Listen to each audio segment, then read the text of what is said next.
Our next shear stress is transverse shear stress.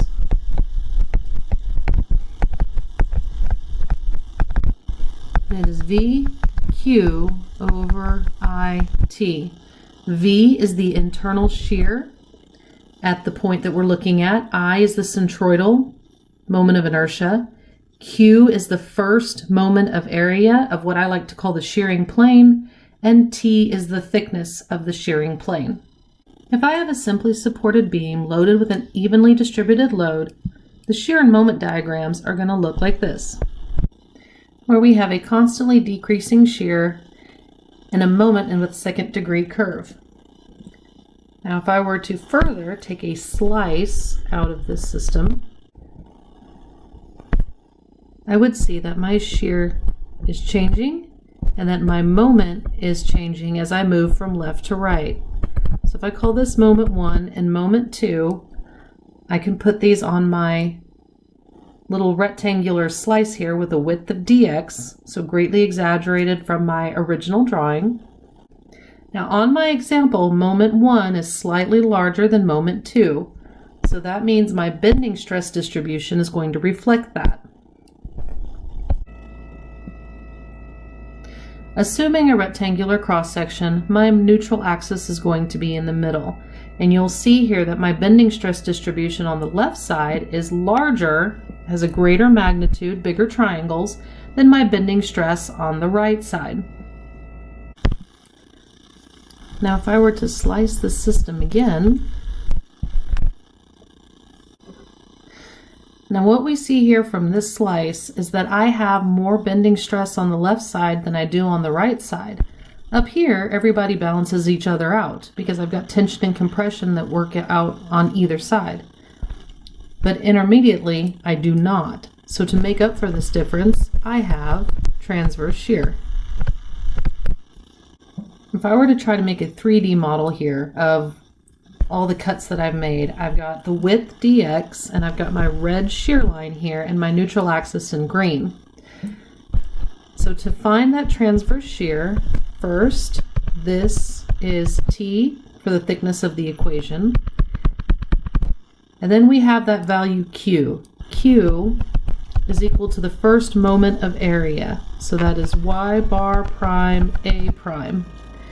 A prime is going to be this area above or below what I'm calling the shear line.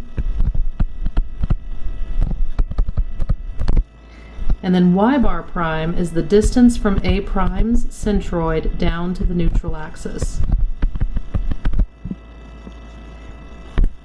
And then we have our shear V that is acting parallel to the cross section, and then the centroidal moment of inertia about the neutral axis.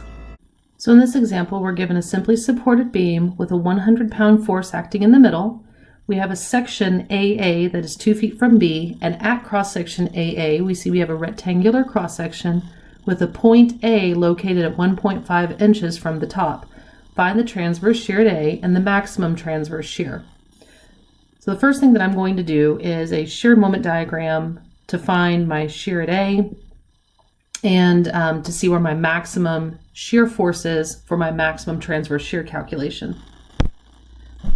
Doing some math, I find that AY is equal to 50 pounds up, BY is equal to 50 pounds up, and AX is equal to 0. For my shear diagram, I notice that section AA has a negative shear of 50 pounds and that my maximum shear is 50 pounds. The next bit of information that I need is Q.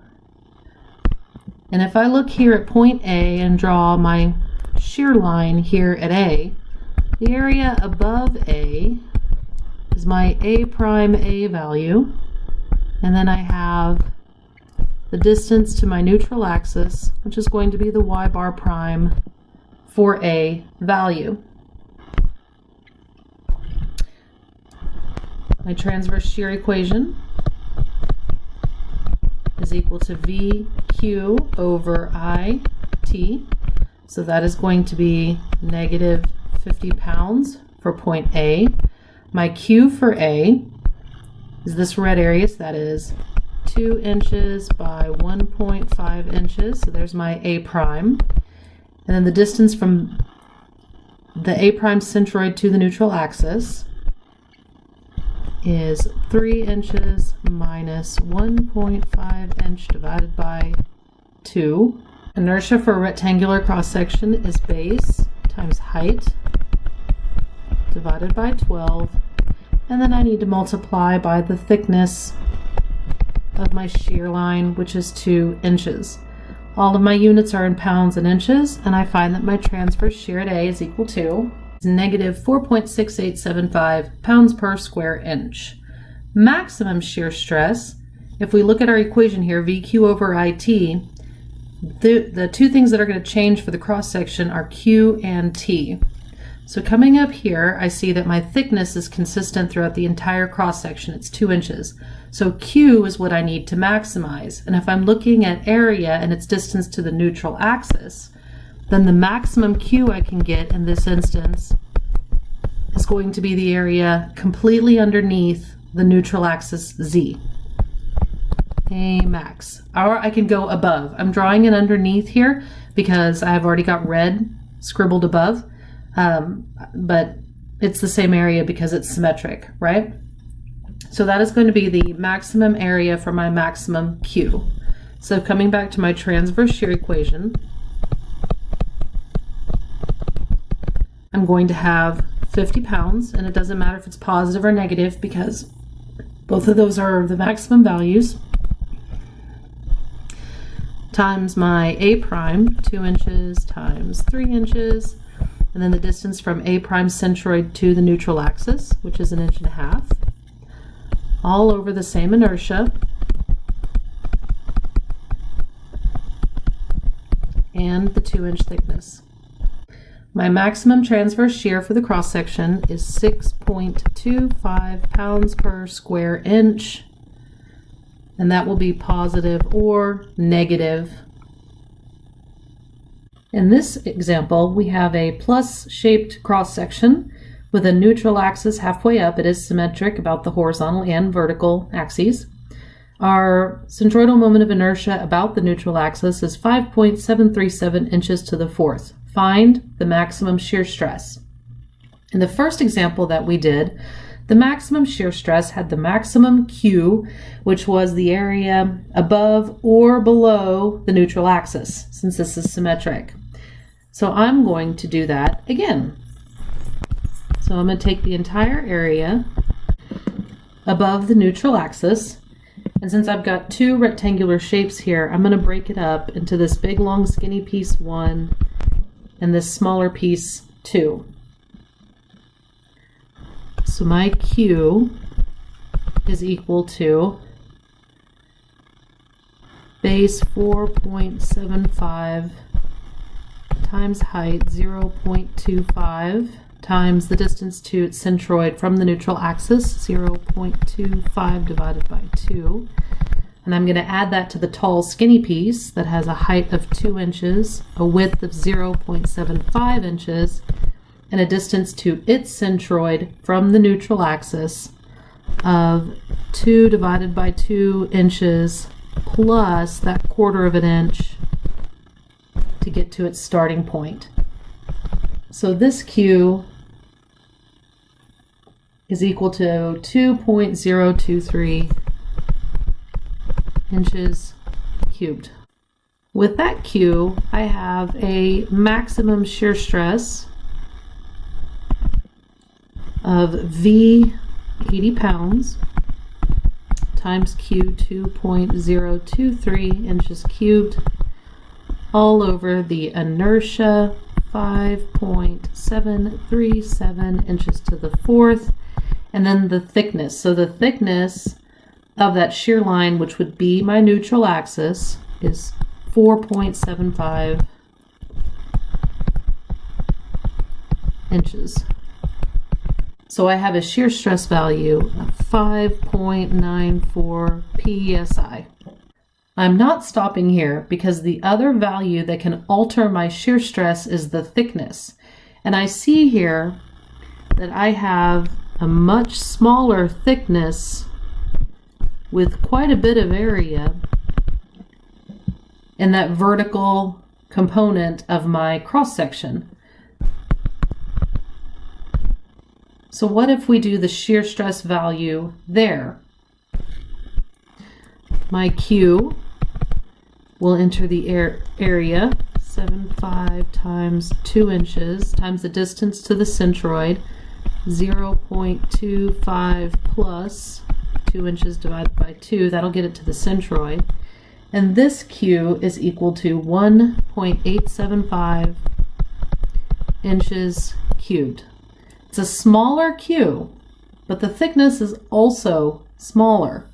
So if I plug it into another possible Tmax, so I guess I should put a question mark here, is equal to same V, 80 pounds, new Q, 1.875 inches cubed, all over, same inertia. And now thickness. If we are at that red line, which is just above that horizontal section, then my thickness here is going to be 0.75. And that gives me a possible maximum shear stress value of 34.9 psi. That is huge compared to the other one. So this is going to be our reigning supreme maximum shear stress.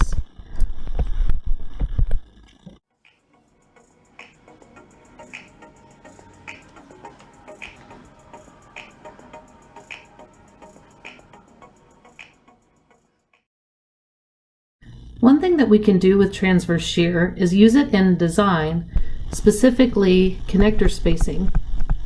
Connector spacing is equal to the strength of the connector over the shear flow value Q.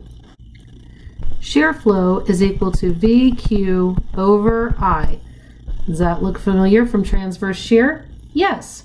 So instead of putting that entire transverse shear over the thickness of our specimen or of our cross section, we can just take the flow, and that will be in a force per unit length, and we can get a distributed load that we can then put on a connector to figure out what the spacings need to be on the connector to handle that shear flow.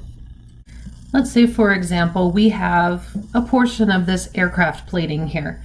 So these rivets have a required spacing, and in our example, I'm going to say that the maximum shear stress each rivet or bolt can hold is 696 megapascals. I'm going to say that it has a diameter of 8 millimeters.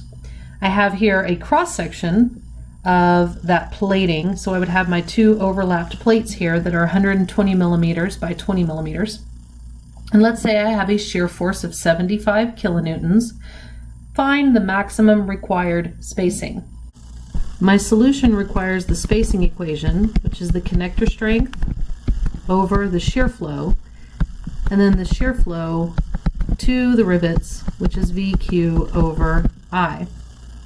I'm going to start by finding that connector strength. I have a connector stress, but I don't have a connector shear strength. Remember that stress, average shear stress, which would be perfect for a connector, is V over A. So that is 696 megapascals is equal to the connector strength over my area, pi over 4 times 8 millimeters squared.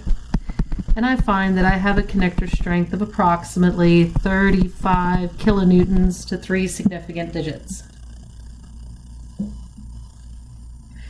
Now that I have my connector strength, I can find my shear flow. I've been given the V, I've been given the I, so what I need is the Q. In this case, the bolt is what's being sheared, and it is holding the two vertical plates. So my area is going to be one of the plates, because that is what's shearing against the other plate. So my Q is going to equal to that area, 120 millimeters, times the thickness, 20 millimeters, times the distance of the area's centroid to that neutral axis, which is going to be 120 millimeters divided by 2 minus 90 millimeters. So my Q is 72,000 millimeters cubed.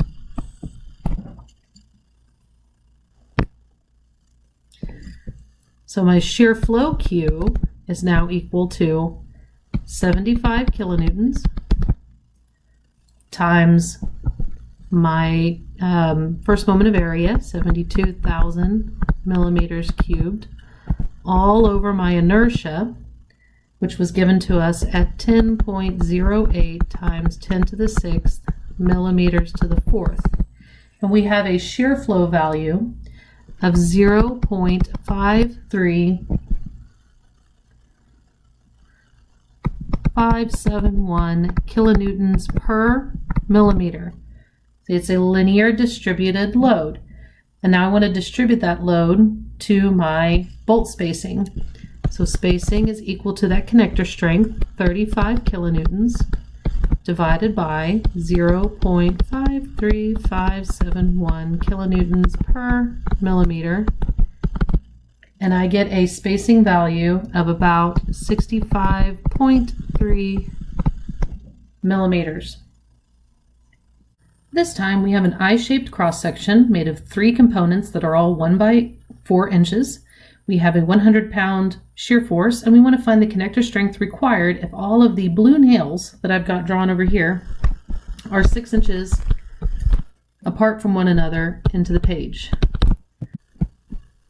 Our spacing is the connector strength over the shear flow, and shear flow is equal to VQ over I.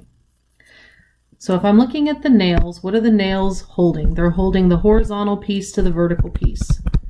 So this is going to be the area that I need to find that shear between these 2 components. So Q is going to equal to 4 inches by 1 inch times the distance from the neutral axis to the center of my area. This is a symmetric cross section, so that means the distance to the neutral axis here is going to be 3 inches. So the distance from A prime centroid down to the neutral axis is 2.5 inches. With Q solved for, I can get my shear flow of 100 pounds times 10 inches cubed all over my inertia, which is 56 inches to the 4th.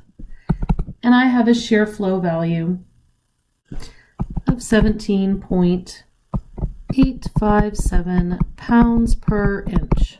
I can plug that value into my spacing equation. So I was given a spacing of 6 inches. I need the connector strength, and I have a shear flow value of 17.857 pounds per inch. So my connector strength needs to be 107 pounds or stronger for that spacing requirement. Here we have a cross section made up of 3 members held together by 2 nails. I want to find the maximum spacing for the nails into the page and the transverse shear stress along the neutral axis. Remember, spacing is the connector strength over the shear flow, and shear flow is equal to VQ over I. And we can combine these and say that spacing is equal to the connector strength over inertia divided by the shear load times the first moment of area Q. Up in my given statement, I was given my connector strength and my inertia. I have my V, so the only thing that I need here is Q. So I need to look at what the nails are holding together. They are holding this component and this component together at these points. So I'm going to take the area above this to be my Q. Q is equal to 120 millimeters wide by 15 millimeters tall, and the distance to the neutral axis from the center of the purple area is equal to 17.857 1053 millimeters. So I have a Q value of 30,789.5 millimeters cubed. So now that I have my Q, I can find my spacing, which is going to be 212 kilonewtons times inertia, 1.451 times 10 to the 6th millimeters to the 4th, all over my shear load, 80 kilonewtons, times Q, 3789.5 millimeters cubed. I have one problem with my spacing equation.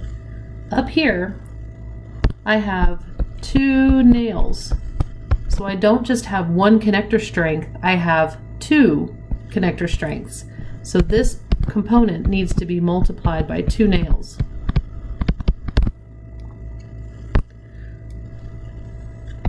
Solving this out, I get a spacing of 250 millimeters. By the way, we can also solve this one by taking one entire leg as my A prime, which would change my Q. And this Q would be 15,394.7 millimeters cubed. Smaller Q than what we got before, but our spacing equation would only be 1 nail, and it would still equal 250 millimeters. The next thing I want to find is the transverse shear stress along the neutral axis. All right, lots of shading here. So the neutral axis is going to be my shear line. So that means the A prime that I'm going to need is this leg up to the neutral axis and this leg up to the neutral axis.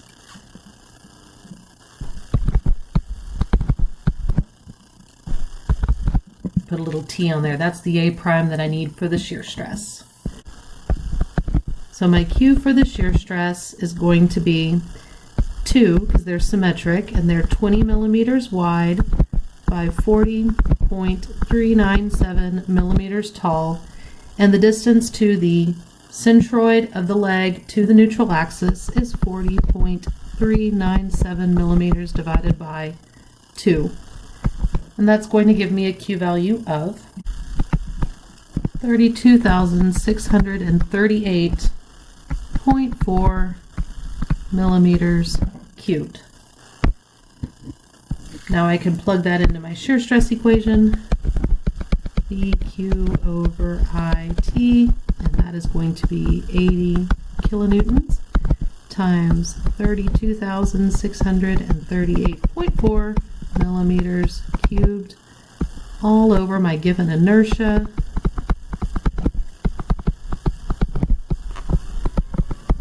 and the thickness, which is going to be 40 millimeters, because remember we cross over both of those legs. So I get a shear stress of 45 megapascals on this system at the neutral axis.